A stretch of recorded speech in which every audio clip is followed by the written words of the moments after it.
Angola में। Australia की बात करें तो ऑस्ट्रेलिया जो है वर्ल्ड का लार्जेस्ट प्रोड्यूसर है किसका, बॉक्साइट का। लीडिंग प्रोड्यूसर है गोल्ड का, डायमंड का, आयरन ओर का, टिन का, निकल का।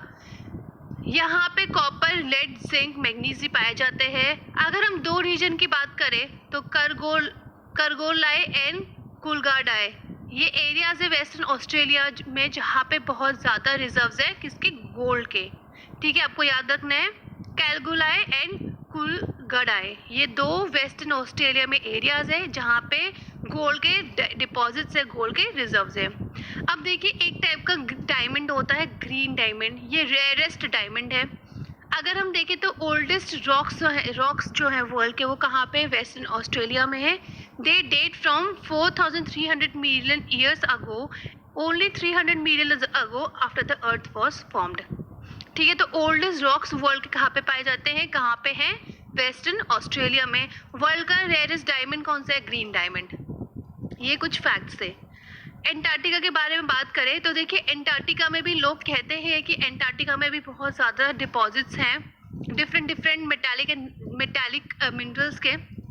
अगर हम बात करें तो देखिए ट्रांस एंटार्क्टिक माउंटेन्स, ये आपको देखने को मिलेंगे, ये ट्रांस एंटार्क्टिक माउंटेन्स है।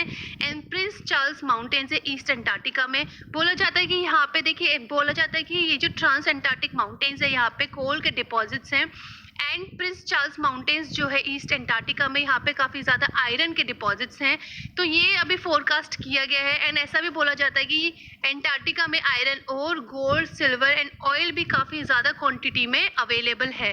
तो यहाँ पे भी metallic and non metallic minerals की काफ़ी ज़्यादा अवेलेबिलिटी है एंटार्क्टिका में। अब देखिए मिनरल्स की यूज़ की बात करें तो मिनरल्स बहुत सारी इंडस्ट्रीज में यूज़ होता है।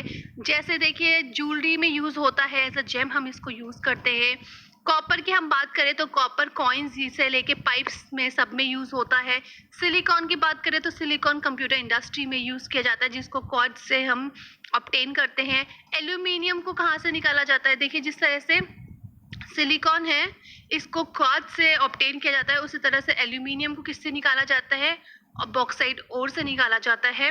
ठीक है, अब देखिए ये किस चीज़ में यूज़ होता है एल्यूमिनियम, ऑटोमोबाइल इंडस्ट्री में, एरोप्लेन्स में, बॉटलिंग इंडस्ट्री में, बिल्डिंग्स में, इवन किचन के जो कुकवेयर होते हैं उसमें भी एल्यूमिनियम यूज़ किया जाता है। जैसे एल्यूमिनियम फॉइल आप यूज़ करते हैं तो वो कहाँ से आता है, एल्यूमिनियम बॉक्साइट ओर से आता है। तो ये डिफरेंट मिनरल्स के यूजेस आप देख सकते हैं डेली लाइफ में आप कितने ज़्यादा लार्ज स्केल मिनरल्स यूज़ करते हैं। देखिए मिनरल्स की हमें कंजर्वेशन करना चाहिए क्योंकि वो भी क्या है, नेचुरली अकरिंग सब्सटेंस है।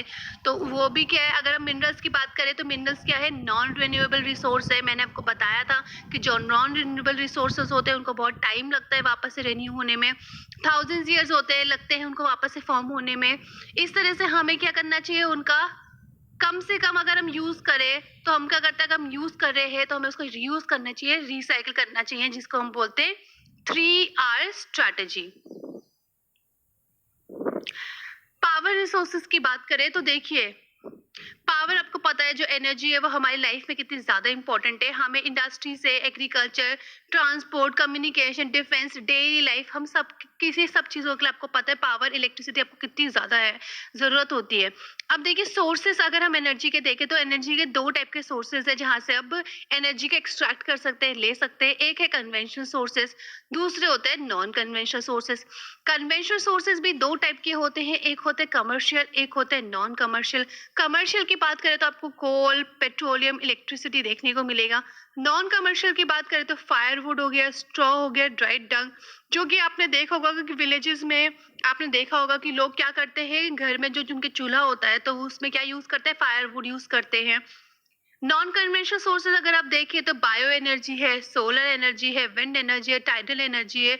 अर्बन वेस्ट से वो लोग एनर्जी बनाते हैं जिसको हम बायोगैस बोलते हैं। अब देखिए क्या है कि दिन ब दिन हमारे जो कन्वेंशनल सोर्सेज है, सिंस क्या है कन्वेंशनल सोर्सेज अगर हम देखें तो वो नॉन रिन्यूएबल रिसोर्स है, तो साथ में नॉन रिन्यूएबल रिसोर्सेज तो है, साथ में उनको क्या होता है कि वो हमारे पोल्यूशन, हमारे एनवायरनमेंट को बहुत ज़्यादा पोल्यूट भी करते हैं।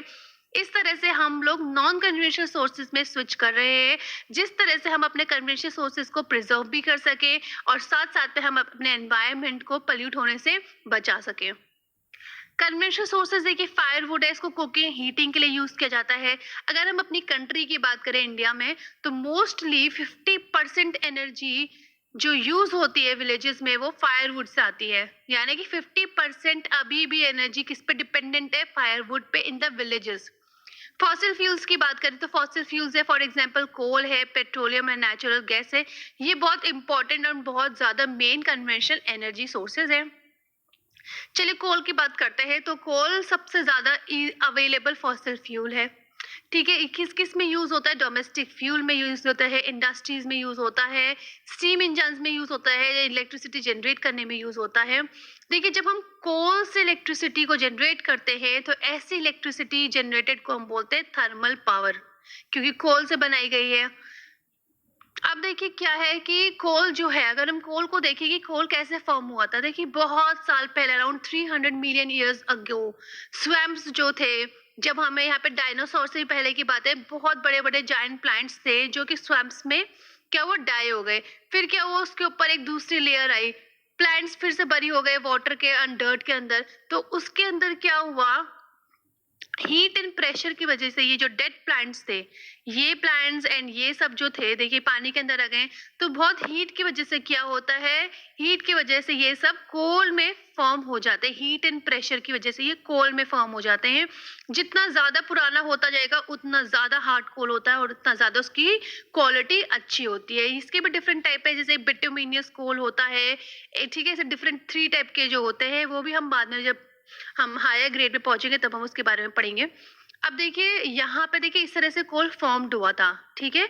तो जो मिलियन ईयर्स अगो जो स्वैम्प्स थे जब वो बरी हो गए थे, ठीक है, लेयर्स बनती गई और हीट एंड प्रेशर की वजह से क्या हुआ, वो कोल में टर्न हो गए। तो इसको इस तरह से कोल फॉर्म हुआ एंड इस तरह से कोल को हम लोग क्या बोलते हैं, बरीड सनशाइन।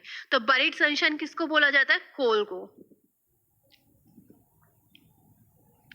ठीक है, अब देखिए अगर हम लीडिंग प्रोड्यूसर्स देखें वर्ल्ड के, तो कोल के कौन कौन है, चाइना है, यूएसए है, जर्मनी है, रशिया है, साउथ अफ्रीका एंड फ्रांस है।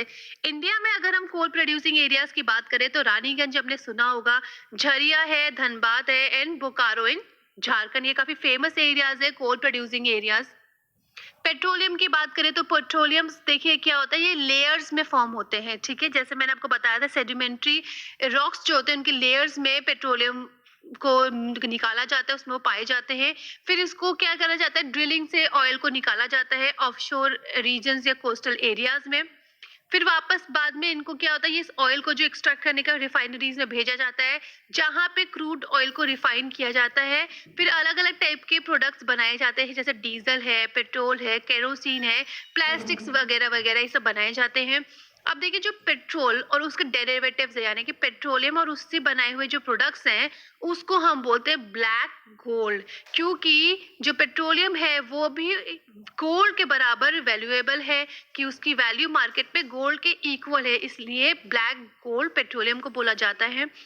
चीफ पेट्रोलियम प्रोड्यूसिंग कंट्रीज अगर हम देखें तो आयरन है, इराक है, सऊदी अरेबियन, कतार है। तो मोस्टली जो पेट्रोलियम है ये कहाँ पे, मिडिल ईस्ट कंट्रीज में, मैप में आप लोकेट करिएगा। अदर मेजर प्रोड्यूसर्स वर्ल्ड में देखें तो है यूएसए है, रशिया है, वेनेजुएला, साउथ अफ्रीका में अल्जीरिया है। इंडिया में अगर हम देखें तो Digboi Assam, Bombay high in Mumbai, deltas of Krishna and Godavari reverse में आपको पेट्रोलियम रिजर्व्स मिलेंगे। नेचुरल गैस की बात करें तो नेचुरल गैस पेट्रोलियम डिपॉजिट्स के साथ ही पाई जाती है। तो जब हम पेट्रोलियम को ड्रिल करते हैं तो उसके साथ साथ क्या होता है, हमें नेचुरल गैस भी मिलती है। अब क्या होता है कि देखिए जो नेचुरल गैस है किस किस में, अगर इसकी यूजेस की बात करें तो ये डोमेस्टिक एंड इंडस्ट्रियल में एज अ फ्यूल यूज होती है। इसके मेजर प्रोड्यूसर्स देखें तो है Russia, Norway, UK, United kingdom and Netherlands इसके मेजर प्रोड्यूसर्स हैं। इंडिया में अगर हम देखें तो इंडिया में जैसलमेर, राजस्थान, कृष्ण गोदावरी डेल्टा, त्रिपुरा। अब देखिए कृष्ण गोदावरी डेल्टा जहाँ पे पेट्रोलियम रिजर्व्स है तो वहाँ पे नेचुरल गैस तो ऑब्वियसली होगा। Tripura and offshore of Mumbai, जहाँ पे मुंबई हाई है, ठीक है। तो जहाँ पे भी पेट्रोलियम डिपॉजिट्स होते हैं वहाँ से हमको नेचुरल गैस मिलती है।